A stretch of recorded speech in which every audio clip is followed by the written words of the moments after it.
New York City, 1975. With its stark neon lights shining down on those who roam the night.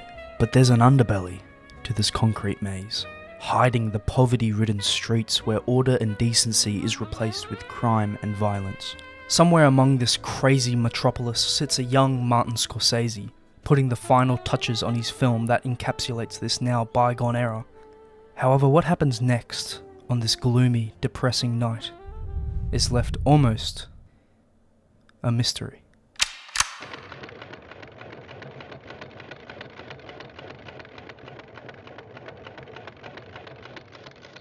I got some bad ideas in my head.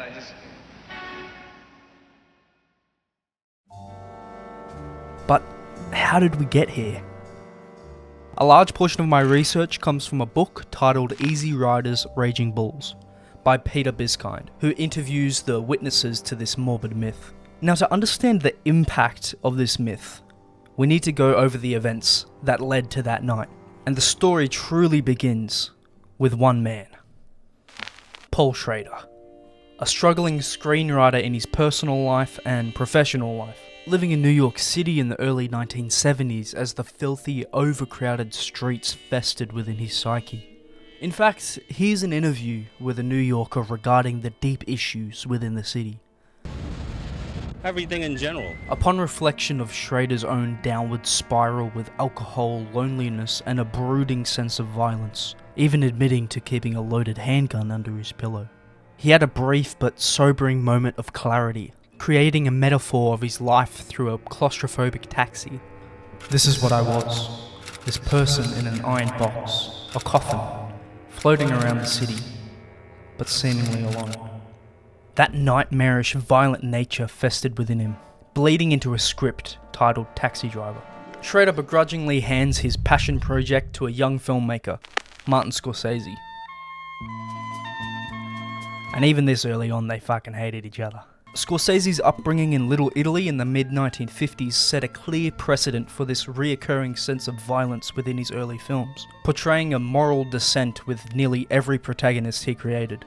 Watching films came out of a loneliness, which I still have. Scorsese's endless work on Taxi Driver pushed him to his very limits, through the demanding schedule, sweltering weather, and pressure from higher-ups.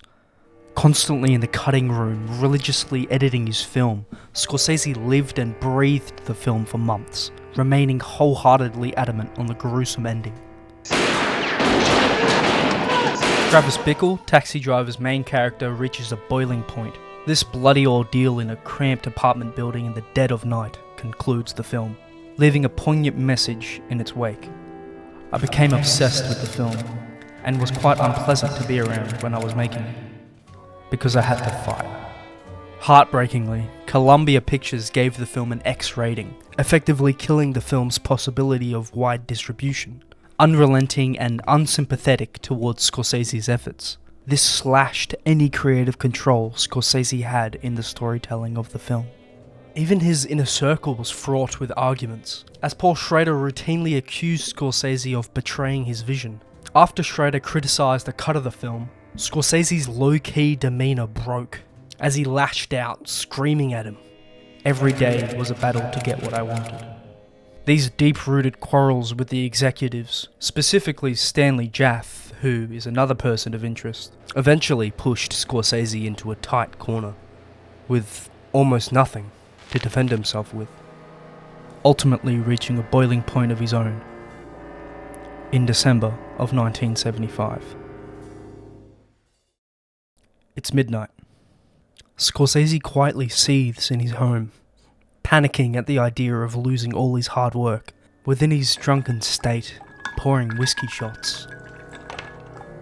The empty and dimly lit rooms rack his brain of the possibilities to come.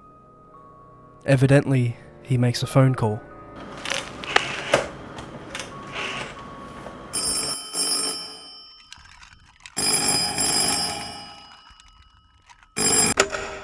Can you come up here right away? Why? Well, it's an emergency. With the rain pouring down on top of them, 3 men arrive at Scorsese's home. reportedly being directors John Milius, Brian De Palma, and Steven Spielberg, all anxious yet curious as to what Scorsese would want at such a late hour. They timidly enter the quiet house, with wine bottles strewn across the floor. They eventually find a drunken Scorsese, wallowing and verging on tears but leaning towards rage. Scorsese is violently pacing with a bottle of wine in hand. They can overhear some mumbling and fragments of the situation, but nothing concrete. One of them asks Scorsese what the issue is, to which he blurts out everything: the X rating, the unrelenting Columbia executive, and the loss of creative control. Days of internalizing this information is finally let out in the open, and whether it's the alcohol or the sudden realization of his situation, the confession changes Scorsese's behaviour for the worse. Instead of bottling up, Scorsese lashes out. His fellow directors attempt to calm him down, but it only fuels the fire. Feeling the mounting pressure, Scorsese lifts up the wine bottle above his head and smashes it across the floor, startling everyone. Wasting no time, the directors grab onto Scorsese's arms. Powerless, Scorsese erupts, swearing and cursing out the man he finds responsible for ruining his hard work. The directors plead to calm himself and have a discussion. 1 a.m. passes. Sitting motionless in the dining room, Scorsese stares off into the distance. In his lap is a gun, fully loaded, idling by. His fellow directors continue to plead, unknowing of what he would do next. With nothing to aid his troubles, Scorsese continues to drink, and drink, and drink, until he has a chilling thought, revealing that the executive named Stanley Jaffe called for the laborious cuts to the violence within the final shootout of the film. Scorsese takes his fellow directors to the lounge room to view his ideal cut, pointing out all the sequences he believed Jaffe wanted removed. The pieces unfortunately begin to come together, as the loaded gun raises more concerns. Finally, Scorsese relays his plan to wait until the early hours of the morning and shoot the Columbia executive. A long, ugly silence fills the room. The myth continues that Scorsese sat in that chair all night, drinking more and whittling at his gun, contemplating murdering a man. In an effort to prevent this, the directors stayed up with Scorsese to keep him company through his night-long violent vigil. He was relishing in the rage, and he wanted us to share his anger. It's been said with this myth that the fellow directors were so shocked by what they were witnessing that they all grew up that night at the prospect of how serious Scorsese was. 1 a.m. turned to 2, then 3, then eventually the sun began peeking on the horizon, with Scorsese remaining adamant on his vigil, with his friends begging for a peaceful conclusion. After truly looking within himself and thinking about living with the idea of murdering a man, he sobered up and discarded the gun, searching for a less bloody result. Retreating into the editing room, Scorsese comes up with the idea to alter the saturation of the blood in the final shootout, not removing any violent moments, but merely tweaking the visuals. Scorsese nervously takes this new film print into the Columbia executive's office to get the final confirmation. Evidently, it's a success. They finally approved the edit. However, one question lingers after all of this.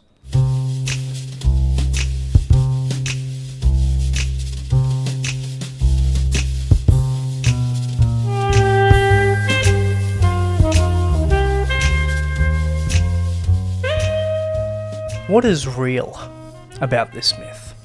Because myths are grounded in reality. They're originally stories told from real people with real experiences, but it's only us who creates embellishments over time. Now, I'm not a journalist or an investigator, and I'm not trying to defame or present allegations towards anybody. This myth is just a hodgepodge of truth and embellishments that I just want to analyze because I think it's fascinating. First of all, the quotes that I showed on screen throughout my retelling of the myth are taken straight from Easy Rider's Raging Bulls by Peter Biskind.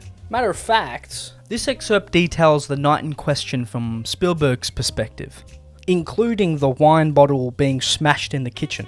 What about the smoking gun though?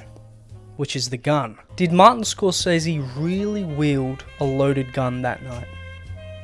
No. From almost all sources, he did not. I don't think that should be a surprise to anyone. What about Scorsese's plan of murder? The idea of him waiting in the lounge room till the early hours of the morning wanting to shoot this man. Did that truly happen?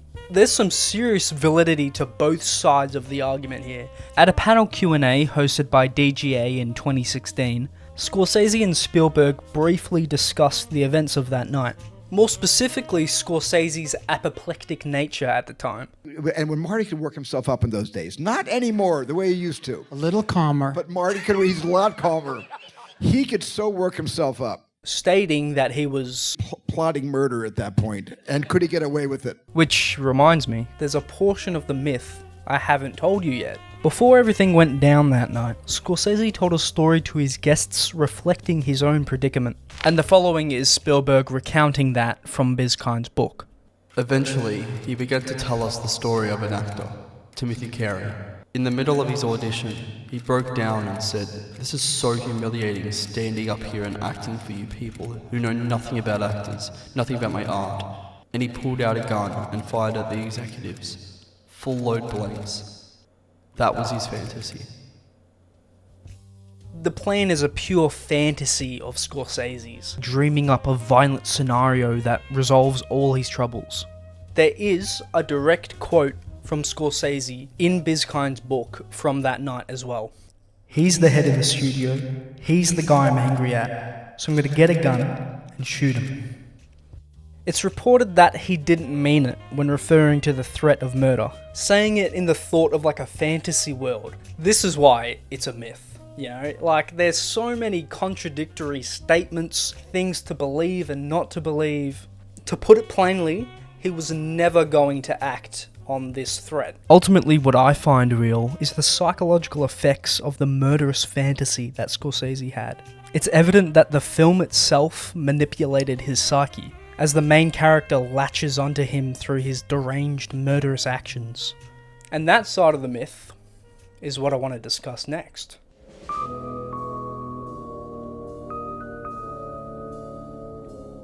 As Travis Bickle is routinely shunned from society, he perceives this as an opportunity to rid the city of its filth, spiraling down into a psychopathic, murderous monster, unrecognizable from those he found repulsive in the first place.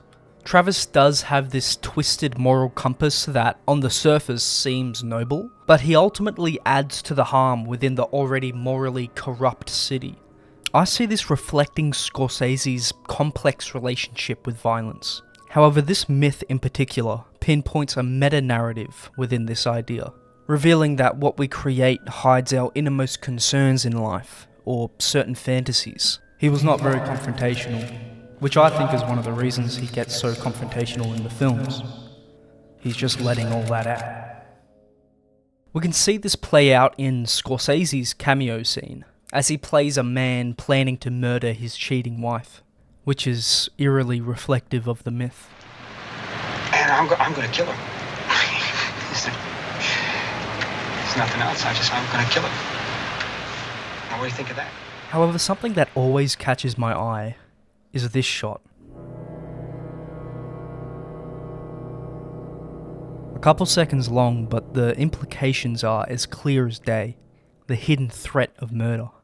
As through this ominous shot, Scorsese subtly puts us in the mind of a psychopathic murderer.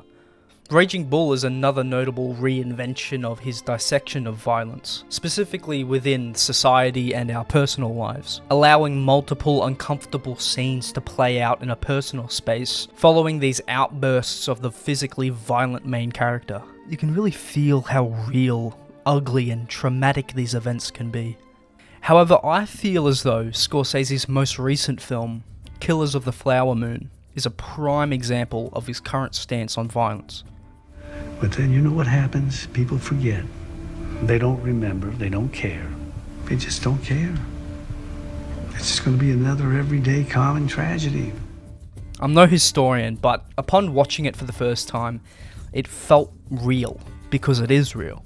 With respect and permission from the Osage Nation, Scorsese told the story of the Osage members that were brutally murdered on their own land many years ago. The lies, the immorality, and the brutality is all a reality. And although the story is tough to watch, it's important to know the history.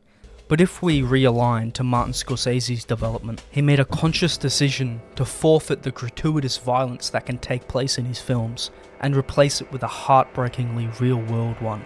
With all this in mind, I believe Scorsese took time to reflect on his art and the impact it has on audiences before making Killers of the Flower Moon. And to me, this violent, anger-fueled myth pinpoints the beginning of that evolution, pulling from his own violent experiences. The myth embodies this pattern of violence that can resonate in our lives, then through our art, then amazingly in our lives again. Imagine putting your heart and soul into a deeply personal project with a visual, violent embodiment of what you've experienced. It would have a serious effect on how you live, changing you in a way. That's what I believe both Paul Schrader and Martin Scorsese experienced, truly living with what you've created. Ultimately, what stayed with us was the psychological and emotional state of that character. As we know now, tragically, it's a norm. Every other person is like Travis Bickle now. And as Scorsese's stance on violence changed throughout the years, one thing remains clear. Through a boiling pot of life experience, pressure, a grimy city, and an innate sense of violence, an enduring myth was born, and it was waiting to be uncovered. Thank you for watching. And just go watch Taxi Driver.